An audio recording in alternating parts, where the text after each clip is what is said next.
જેને જીવનમાં ઘણું લેટ ગો કરતા આવડે ને એના જીવનમાં તમે જોજો 90% મુશ્કેલીઓ ઓછી આવશે.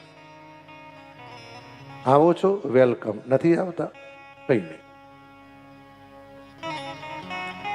ભગવાન સિવાય કોઈ પણ એટલું બધું હૃદયમાં સ્થાન ના આપો કે જેથી જીવનમાં આપણને તકલીફ થાય સાહેબ.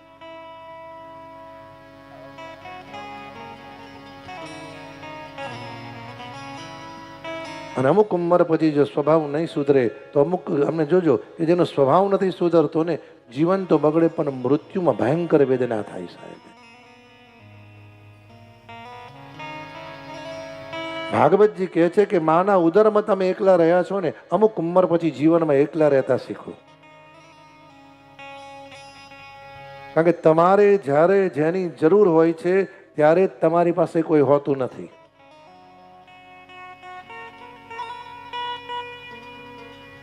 ભાગવતજી કે બને એટલું ભગવાનનું સ્મરણ કરો કે ભગવાનનું બળ ને ભગવાનની તાકાત એટલી છે ને સાહેબ, મારી અનુભૂતિ કહું કે જીવનમાં તમે ગમે તેટલા એકલા હશો છતાં પણ ભગવાન તમને એકલતાની અનુભૂતિ કરવા દે નહીં.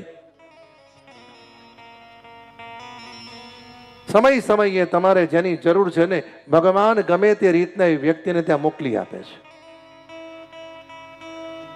પેલા ભાઈ આવ નહીં નહીં,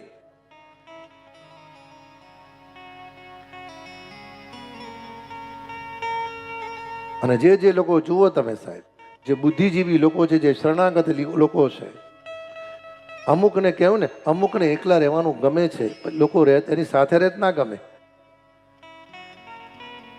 એની લાઈફમાં ભગવાન શરણાગતિ જેવી હોય ને સાહેબ, એને સરસ જીવતા આવડી જાય છે. પછી જેનું સ્વરૂપ સુંદર, જેનો સ્વભાવ સુંદર. સ્વભાવ કેવો? હા, સ્વભાવ એવો હોવો જોઈએ દરેક મારા છે, હું બધાનો છું. ભાઈ દરેક મારા છે, હું બધાનો છું.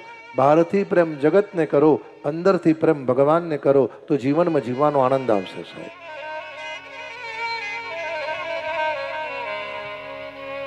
કોઈને એટલું બધું અંદર સ્થાન નહીં આપી દેવું. અને કહ્યું ને તાપત્રય વિનાશાય શ્રી કૃષ્ણાય વયમ. જેનું સ્વરૂપ સુંદર, જેના સ્વભાવ સુંદર, જેના ગુણ સુંદર.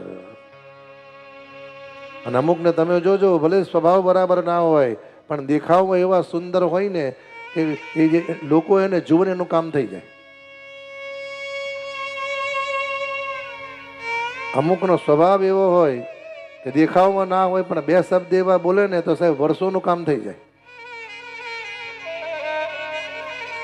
અમુક બોલે નહીં, સ્વભાવે કદાચ સારો ના હોય, દેખાવે સારો ના હોય, પણ એક ગુણ એવો હોય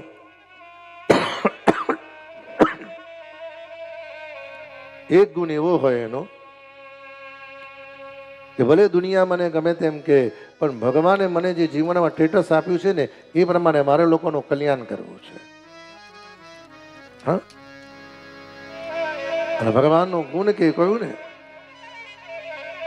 ભગવાનના ગુણ કેવા છે કે જે રૂક્ષ્મણીએ ભગવાનને જોયા નથી, પણ રૂક્ષ્મણી જ્યારે ભગવાનને સમર્પિત થવાના હતા તો રૂક્ષ્મણીએ ભગવાનને શ્લોક કહ્યું ને, ભગવાને રૂક્ષ્મણીએ પત્રમાં એ જ લખ્યું, હે કૃપાનાથ મેં આપને જોયા નથી પણ આપણા ગુનાનો શ્રવણ કર્યા છે. કે છે ને શ્રુતવા ગુણાનુભવન સુંદર સુંદરતાંતે નિર્વિશ્ય કર્ણ વિહરેર હરતો ગતાપમ.